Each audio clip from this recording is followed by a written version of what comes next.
Hi everyone, Brian McKim with House America Financial. I wanted to talk to you tonight about a topic that's got a lot of press in the last week or so, which is what happened to stated income loans and bank statement loans. A lot of people have been asking me, hey, we've got an escrow that's in process. The lender said they can't fund. They said they can't lock the rate. What's going on? So I wanted to explain. It's a little bit of a complicated subject, but I think it's appropriate at this time to explain what's happened to stated income loans, bank statement loans, and that segment of the lending market. So those types of loans, stated income, bank statement loans, foreign national loans, they're known as non-QM mortgages, non-qualified mortgages. And they range from stated income to bank statement loans to foreign national loans to ITIN loans to debt coverage ratio loans. It's a segment of lending that's really become more popular in the last 4 years and really in the last 2 years. And the loans that are being done over the last 4 years are very different than some of the more aggressive loans that were done in 2004, 2005, 2006 that kind of led up to the financial crisis in late 2007, 2008. Those loans back then were also aggressive loans, but with very minimal down payment, sometimes no money down, stated income, mediocre credit. That's not what's been happening over the last 2, 3, 4 years.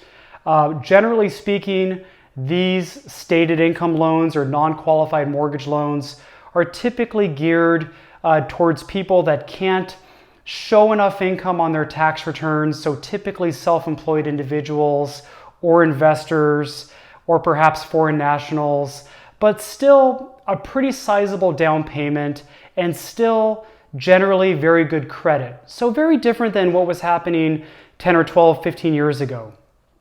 Okay, so what's been happening over the last 4 or 5 years? Well, about 4 years ago, we started to see stated income loans come back. And at that time, it was more like 40% down payment. And then it went to 35% down payment, then 30, then 25, then 20% down. And recently, there were some bank statement programs with 10% down payment. So they had become more and more aggressive over the last 4 years, okay? So that's a non-qualified mortgage. So what's a qualified mortgage? So a qualified mortgage provides a bank or a lending institution certain assurances, certain protection.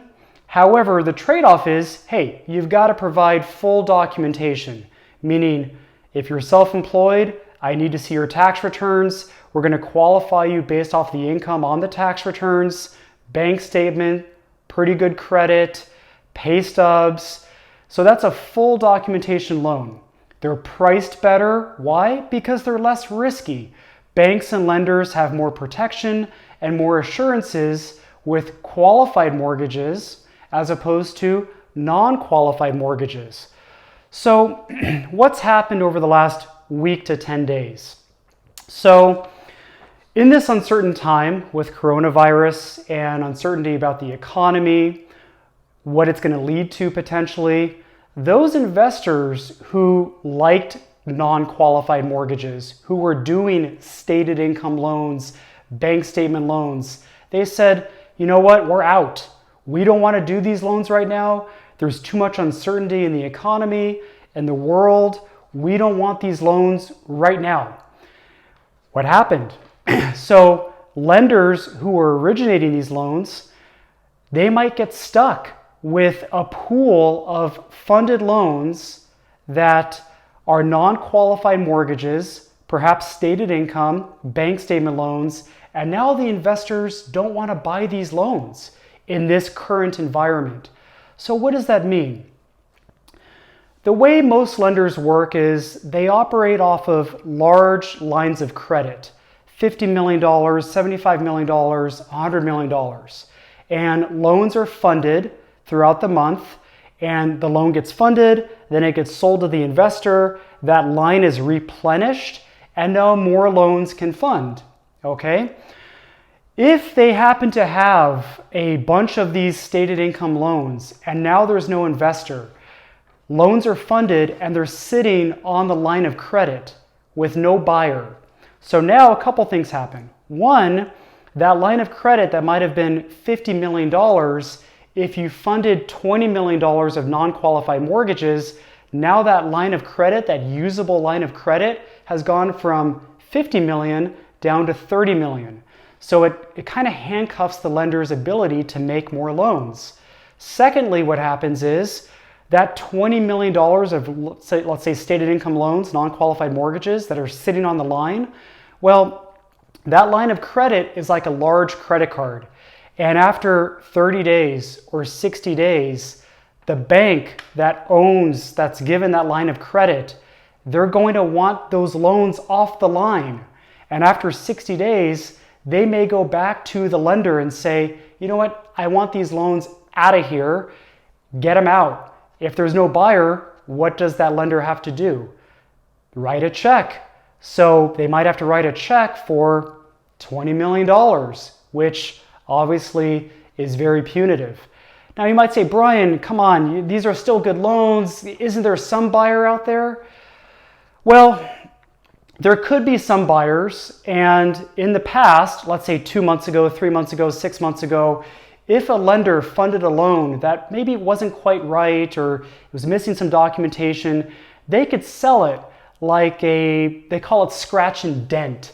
So a loan that doesn't quite meet guidelines, maybe something was missed, you could sell it for 90 cents on the dollar, 80 cents on the dollar. However, in this environment, that premium or that return or that price on not so good mortgages has gone from 90 cents on the dollar to maybe 50 cents on the dollar, 40 cents on the dollar. Right now, nobody wants these. So again, if you've got $20 million and you need to get rid of it, it could be very punitive. Now for example, let's say a lender does one stated income loan for $500,000. And the investor dries up, you can't sell it. Okay, you've got one loan for $500,000, you might have to write a check for $500,000.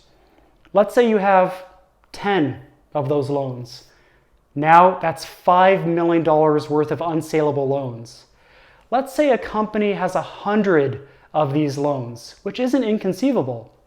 They have 100 stated income loans. Nobody wants to buy them. That's $50 million of loans that don't have a home, and the lender may have to write a very big check to get rid of those loans, or they go out of business. And that's what happened in 2007, 2008, and 2009. And I hope it doesn't happen again, but that is why the market was so quick to stop these non-qualified mortgages in this current environment. It's too risky. Nobody wants to buy these loans, and if the loans are funded, they may not have a home, the company may have to write a check or go out of business. And so that's why a huge, segment of the market seemingly went away overnight. So at House America Financial, thankfully, our management has been great. We have very limited exposure to this, and I would say most companies probably have very limited exposure to this. Any company that has a lot of non-qualified mortgages unsold is going to be in a difficult spot. Do I think that these mortgages, these types of mortgages, are going to come back? Absolutely. They always do. They might come back differently. Like I said, 4 years ago, a stated income loan was 40% down or 35% down.